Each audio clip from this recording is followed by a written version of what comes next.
Cor- Cordial saludo, queridos amigos. Vamos a continuar con este estudio.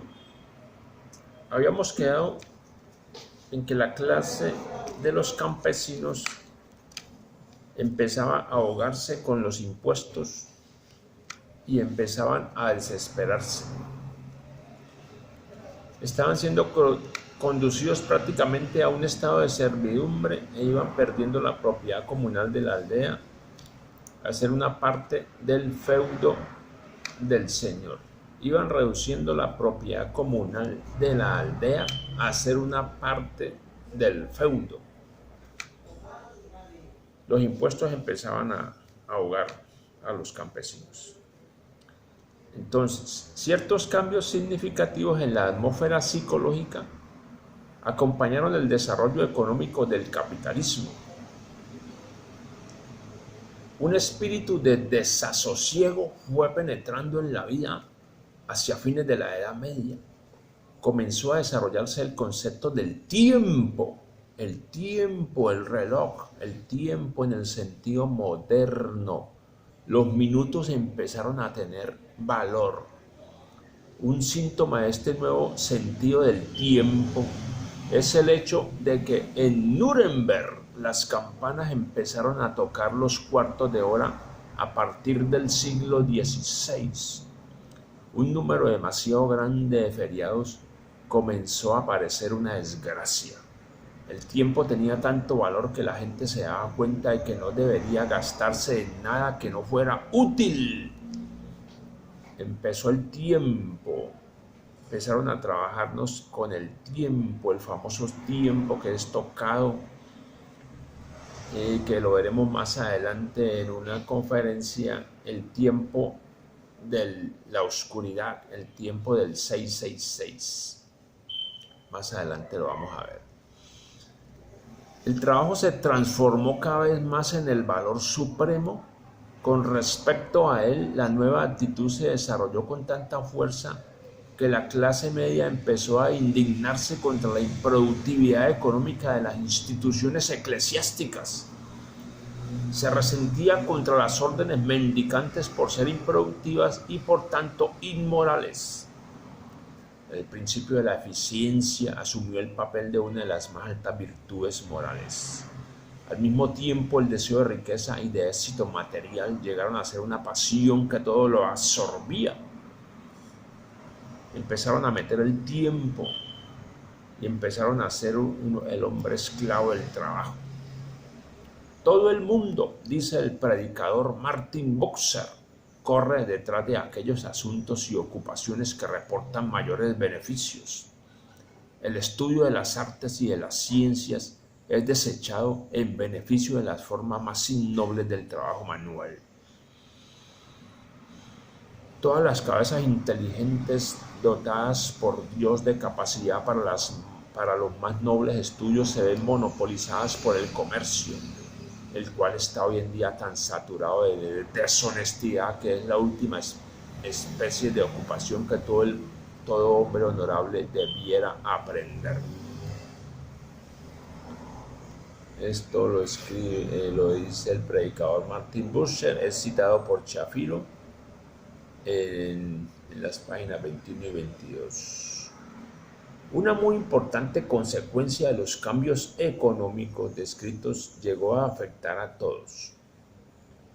El sistema social medieval quedó destruido y con él la estabilidad y la relativa seguridad que ofrecía al individuo.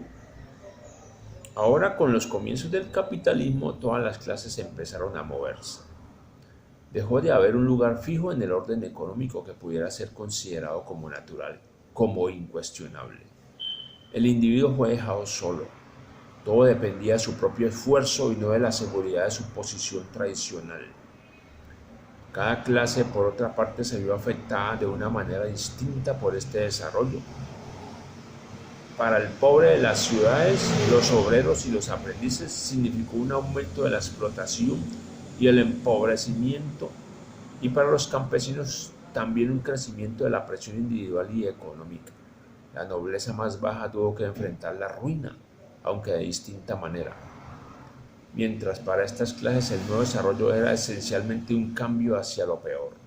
La situación era mucho más complicada para la clase media urbana. Nos hemos referido ya a la diferenciación creciente que había tenido lugar en sus filas. Amplios sectores de esta clase se hallaron en una situación cada vez más difícil. Muchos artesanos y pequeños comerciantes tuvieron que enfrentar el poder superior de los monopolistas y otros competidores con mayor capital, teniendo así dificultades siempre más graves para mantenerse independientes. A menudo luchaban contra fuerzas abrumadoras por su peso y para muchos se trataba de una lucha temeraria y desesperada. Otros sectores de la clase media eran más prósperos y participaban de la tendencia ascensional general del naciente capitalismo. Pero hasta para estas personas más afortunadas, el papel creciente del capital, del mercado y de la competencia condujo su situación personal hacia la inseguridad, el aislamiento y la angustia. Vemos que ese fue el comienzo del capitalismo, el comienzo del deseo de la economía, el poder de la economía que hoy en día está casi en su cenit, está completamente desesperando a las clases, y con estas pandemias, con estos cortes, con estos toques de queda, también terminan arruinando a los comerciantes. No todos, pero a la gran mayoría. Entonces vemos cómo esto ha empezado. Algunos analistas, estudiosos, investigadores, dicen que este ya es el final de ese capitalismo angustiante. Vamos a ver si eso sucede, y algunos vaticinan un cambio en esto, que se irá viendo poco a poco junto con la tecnología. Hay que analizar la tecnología, el papel que va desempeñando en los individuos, que lo haremos más adelante. El hecho de que el capital asumiera una importancia decisiva significó que una fuerza impersonal estaba ahora determinando su destino económico y con él su destino personal. El capital había dejado de ser un sirviente y se había vuelto un amo. El capital había dejado de ser un sirviente y se había vuelto un amo. La tecnología no puede dejar de ser un sirviente para los seres humanos. La tecnología no se debe convertir en un amo en estos días, en estas actualidades. Ojo con eso. Asumiendo el capital una vitalidad separada e independiente, reclamaba el derecho propio del socio más poderoso de dictar el tipo de organización económica acorde con sus exigentes requerimientos.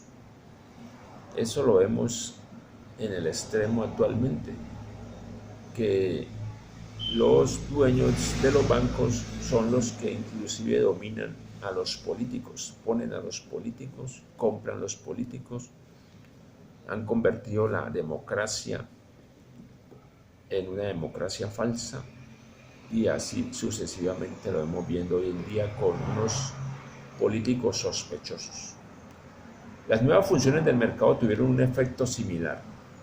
El mercado medieval había sido relativamente pequeño y su funcionamiento resultaba fácilmente comprensible. Llevaba la demanda y la oferta en relación directa y concreta. El productor sabía aproximadamente cuánto debía producir y podía estar relativamente seguro de vender sus productos por un precio adecuado. Pero ahora era menester producir para un mercado cada vez más vasto y ya no se podían determinar por adelantado las posibilidades de venta. Por tanto, no era suficiente producir mercaderías útiles. Ahí empezaron a producir mercaderías inútiles, lo que se ha convertido en lo que vemos hoy en las grandes potencias como China, que producen la mayoría de cosas desechables, desde automóviles, televisores, electrodomésticos. Todo es muy bueno, muy tecnológico, pero tiene un tiempo de caducidad. Celulares, mejor dicho, todo eso usted lo compra, muy bonito, muy caro, pero al cabo de unos años ya no sirve para nada. Y se lo controlan. Si no lo paga o si se atrasa, se lo cortan. Aun cuando esto fuera una condición necesaria para la venta, las leyes imprevisibles del mercado decidían si los productos podían ser vendidos y con qué beneficio. El mecanismo del nuevo mercado parecía similar a la doctrina calvinista de la predestinación, según la cual el individuo debe realizar todos los esfuerzos posibles para ser bueno, pero mientras tanto su salvación o perdición se halla decidida desde antes del nacimiento. El día del mercado se tornó en el día del juicio para los productos del esfuerzo humano. Otro factor importante dentro de la situación era el papel creciente de la competencia. Si bien esta no estaba del todo ausente en la sociedad medieval, el sistema económico feudal se basaba en el principio de la cooperación y estaba regulado o regimentado por normas capaces de restringir la competencia. Con el surgir del capitalismo, estos principios medievales se dieron lugar cada vez más al principio de la empresa individualista. Cada individuo debía seguir adelante y tentar la suerte, debía nadar o hundirse. Los otros no eran ya sus aliados en una empresa común. Se habían vuelto sus competidores y frecuentemente el individuo se había obligado a elegir entre su propia destrucción o la ajena.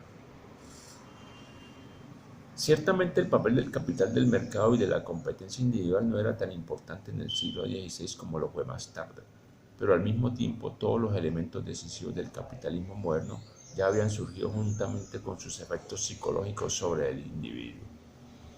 Hemos descrito una parte del cuadro, pero también hay otra. El capitalismo libertó al individuo, libertó al hombre de la regimentación del sistema corporativo, le permitió elevarse por sí solo y tentar su suerte. El individuo se convirtió en dueño de su destino. Suyo sería el riesgo, suyo el beneficio. El esfuerzo individual podía conducirlo al éxito y a la independencia económica. La moneda se convirtió en un gran factor de igualdad humana y resultó más poderosa que el nacimiento y la casta. Vamos a dejar hasta aquí. Espero que reflexionen en estos temas y los apliquen en la realidad actual. Muchas gracias.